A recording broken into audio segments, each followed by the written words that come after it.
Hi and Assalamualaikum. Today our group will present the relationship between the center of mass and linear momentum of the system.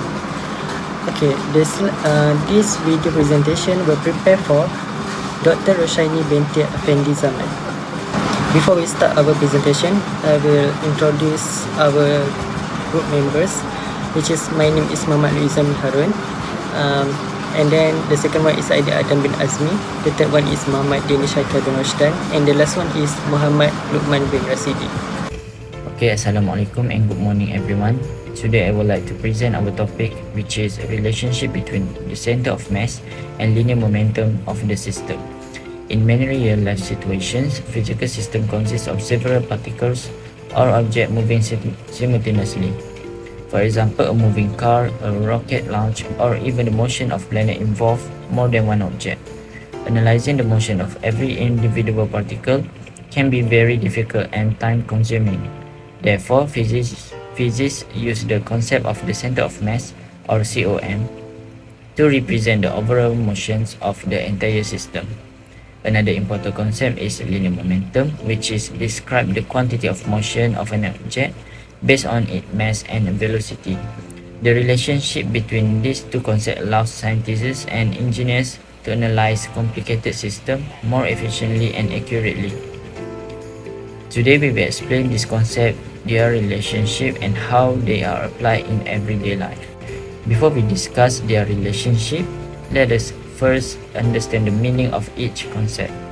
First is linear momentum. Linear momentum is defined as the product of an object, mass and velocity. Since it depends on both quantities, a heavier object and a faster moving object has greater momentum.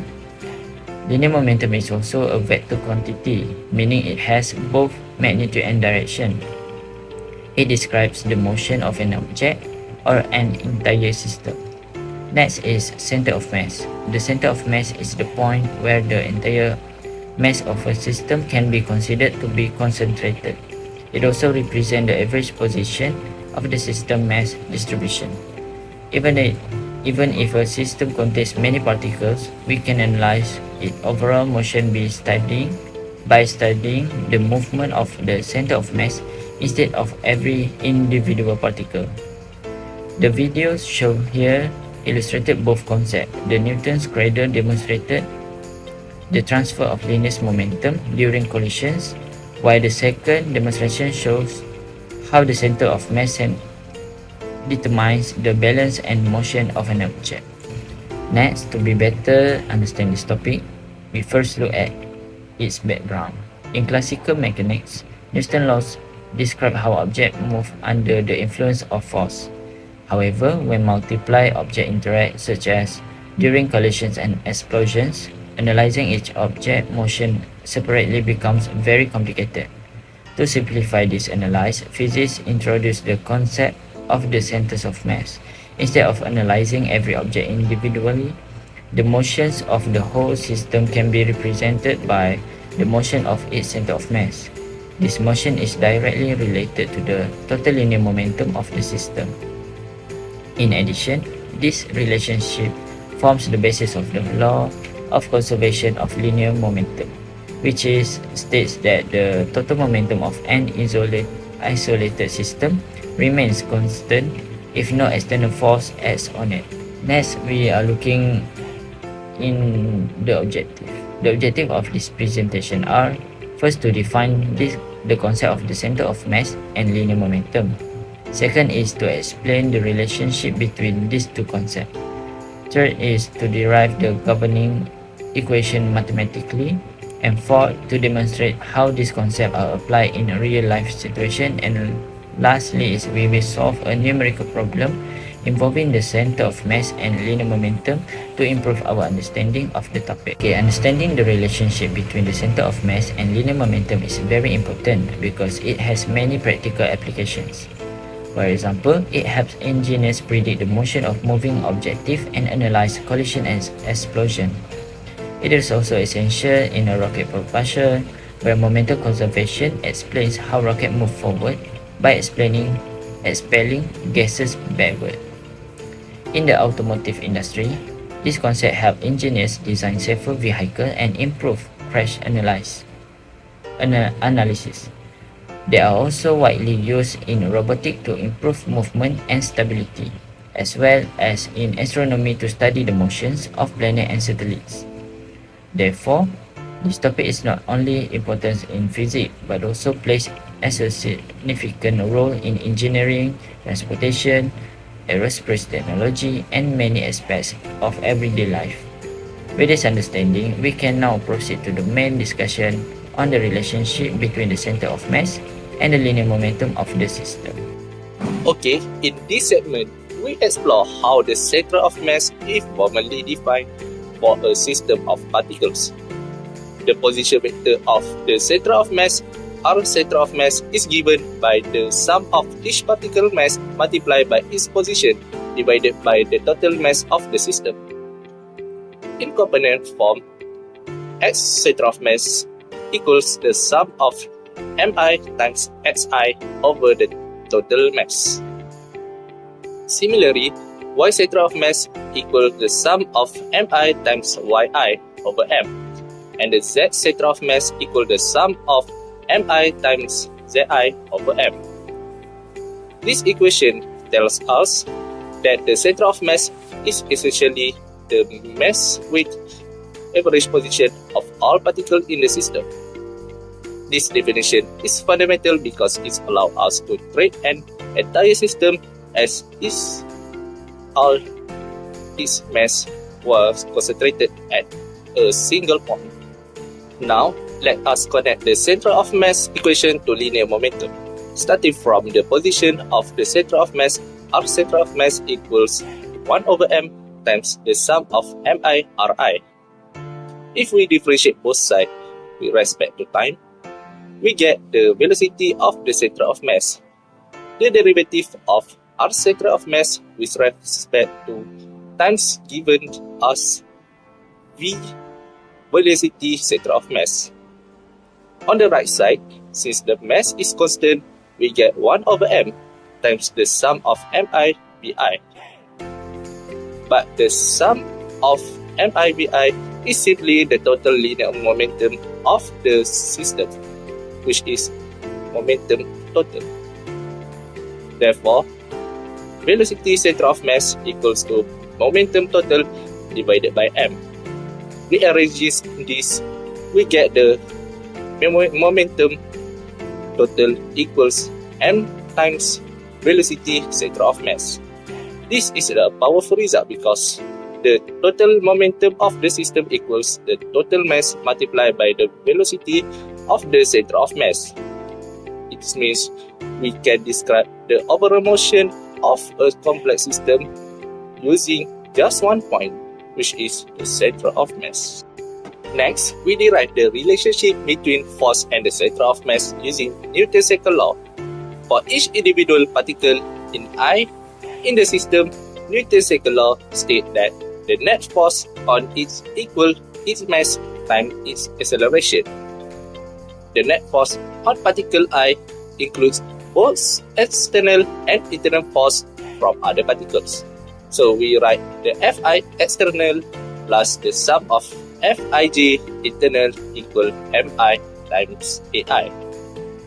Now, if we sum this equation over all particles in the system, something important happens.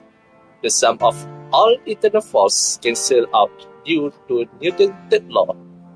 Every action-reaction pair between the two particles is equal and opposite, so they sum to zero. What remains is the sum of all external force equals the sum of Mi/Ai. But the sum of Mi/Ai is equal to m times the acceleration of the center of mass, which is acceleration center of mass. Therefore, the net external force on the system equals m times acceleration center of mass. This tells us that the center of mass moves as if all external force were applied directly into it, regardless of where the force actually act on the system. Finally, we arrive at the conservation of linear momentum for the system. From the previous slide, we established that the net external force equals the rate of change of total momentum. If the net external force on the system is 0, then the rate of change of total momentum is also 0. This means the total momentum of the systems remain constant over time. In other words, momentum is conserved when no external force acts on the system. We can also express this in terms of center of mass velocity, since momentum total equal m times velocity center of mass and momentum total is constant, then velocity center of mass must also be constant. A constant velocity means that the center of mass moves in the straight line at uniform speed or remains at rest. This is the principle of conservation of linear momentum applied to the center of mass. To summarize, the center of mass provides a simplified way to analyze the motion of complex system. Its position is the mass width average of all particle position. Its velocity relates directly to the total momentum of the system, and its acceleration is determined solely by external force, leading the momentum conservation when the force are absent. Alright, we move to example questions. The question is, a system consists of 3 particles, each of unit mass with position and velocities as given by following equations. R1 equal to 5k, R2 equal to negative I plus 2j, R3 equal to j plus 3k. And for the V1 is equal to 3i minus 2j plus k, V2 equal to negative j plus k, and V3 equal to 4i. The question is find the position and velocity of the center of mass, and the second one is the linear momentum for the systems. Alright, from the question is mentioned that each of unit mass, which is we can assume that the mass is equal to 1 kg for each vector. The question is find the position and velocity of the center of mass. For positions, we can apply formula R equal to 1 over m, summation of mr, which is m is equal to the total of m, and m at the right is mass for the vector. And then to solve the question is R center of mass is equal to 1 over m, summation of mr1 plus mr2 and mr3. Then for R1, R2 and R3, we just substitute from the question given. Then we solve it to get the center of mass. Then we need to find the velocity center of mass. We just need to differentiate each vector, which is differentiate on t, and we can get the velocity. So we do dr over dt for each vector. Then after that we substitute the velocity they given from the questions, and we already get the velocity center of mass. For the second question is find the linear momentum of the system. So for the second question, we just apply formula P equal to summation of mv. For the v or velocity, we just take it from the questions that we already calculate before this, and we just substitute into the questions, and then we already get the final answer.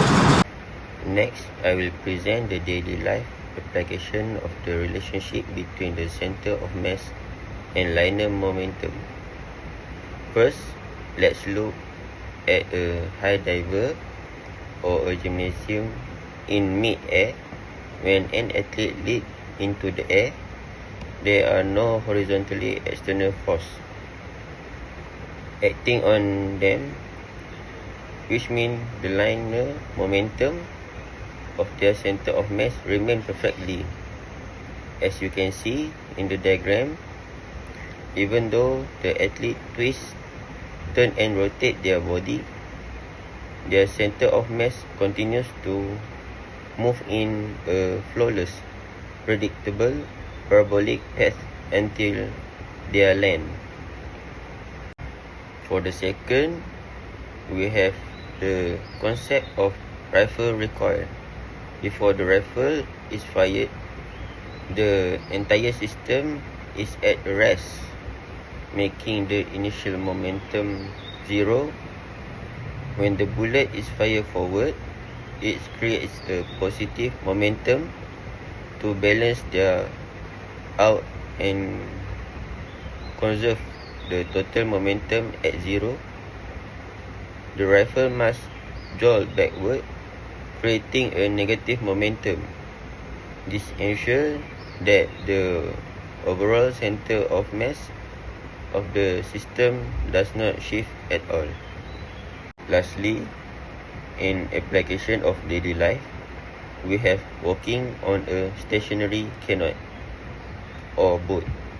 If you stand on a boat and start walking forward, you will notice the boat automatically slide backward underneath your feet because there is no net external forcing acting on the system. The total liner motions must stay at zero as shown in the two-panel diagram. The total center of mass remain completely still even though you and the boat are moving in opposite directions. That's all for me for the application. Thank you. In conclusion, the term law of universal gravitation explains that all objects attract each other to gravity. It helps us understand both simple action like objects falling on Earth and large movement like planet and satellites in space. The strength of gravity depends on the mass of object and the distance between them, and it becomes weaker and when objects are further apart. Overall, this law shows that the same force control motion on Earth and space. This is very important in physics because it helps us understand how the universe works and support many real-life use such as studying planets and sending satellites into space.